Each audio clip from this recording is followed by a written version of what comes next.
Have you ever wondered why, despite your efforts, people don't treat you with the respect you believe you deserve? Why do you try to be kind, assertive, even impressive? However, you still find yourself overlooked, dismissed, or misunderstood. Carl Jung, the Swiss psychiatrist and psychoanalyst, offers a powerful insight.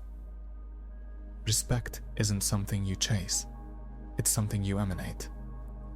And when you find yourself endlessly chasing it, chances are you're unknowingly giving away your power.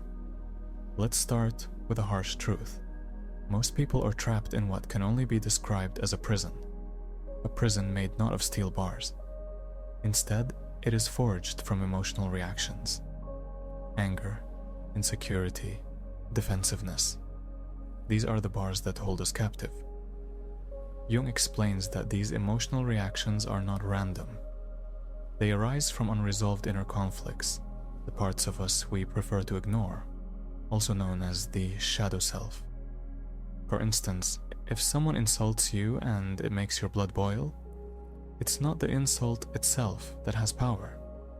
It's the part of you that fears the insult might be true.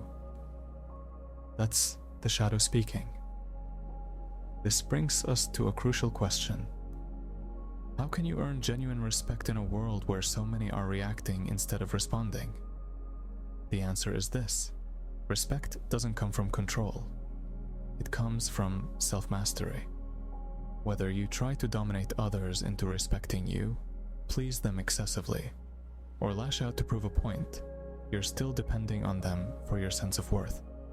True respect, however, is reserved for those who remain unshaken, for people who stand grounded when criticized, who don't bend to every opinion, and who walk through storms without losing their sense of direction.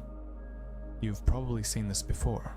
Someone who stands out in a room, not by asking for respect, rather by naturally giving off a strong, confident presence.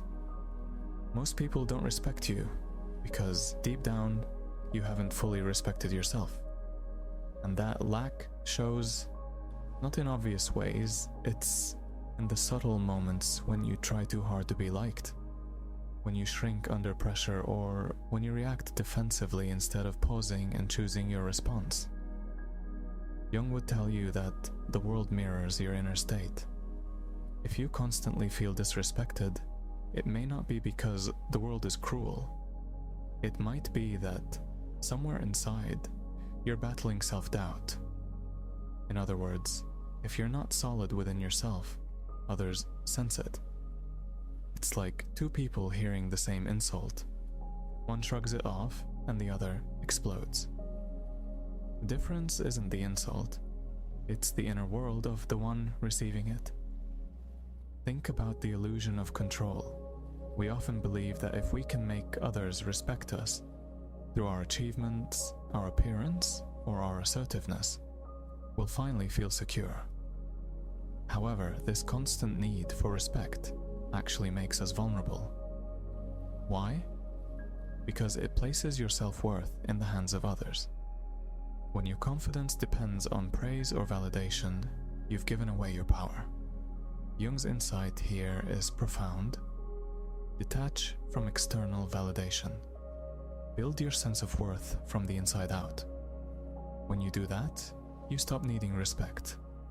And paradoxically, that's when you start earning it.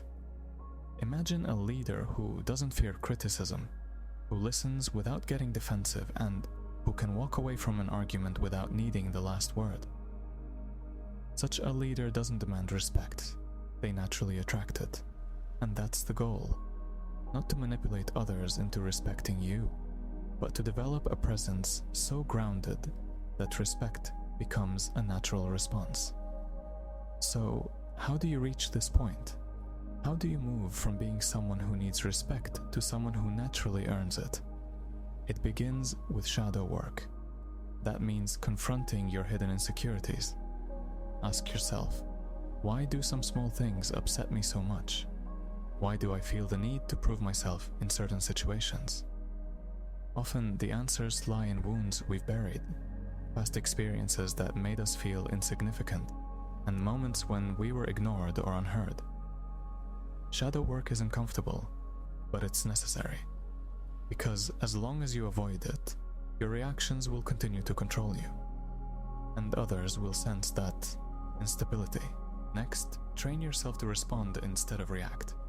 When you feel triggered, pause, breathe, choose your next words deliberately. This small gap between impulse and action is where your power lies. People respect those who can hold their composure, especially when it's hardest to do so.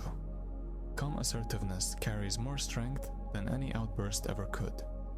And perhaps most importantly, let go of approval seeking. People can feel when you're desperate for their validation, and that desperation repels rather than attracts. Instead, stand in your truth. Accept that not everyone will like you, and that's okay. The more you align with your values and act from a place of inner security, the more you'll find that respect begins to follow you, without you needing to ask for it. Nobody respects you when you don't respect yourself. And you don't earn respect by demanding it, faking confidence, or pleasing everyone. You earn it by doing the inner work, by mastering your emotions, by staying calm in the face of chaos, and by walking through life with a quiet confidence that says, I know who I am, and I don't need you to validate that. Jung's timeless wisdom reminds us, nothing external can disturb you unless you let it. In a world full of noise, the person who finds stillness becomes magnetic. And in the end, respect isn't something you win. It's something you become.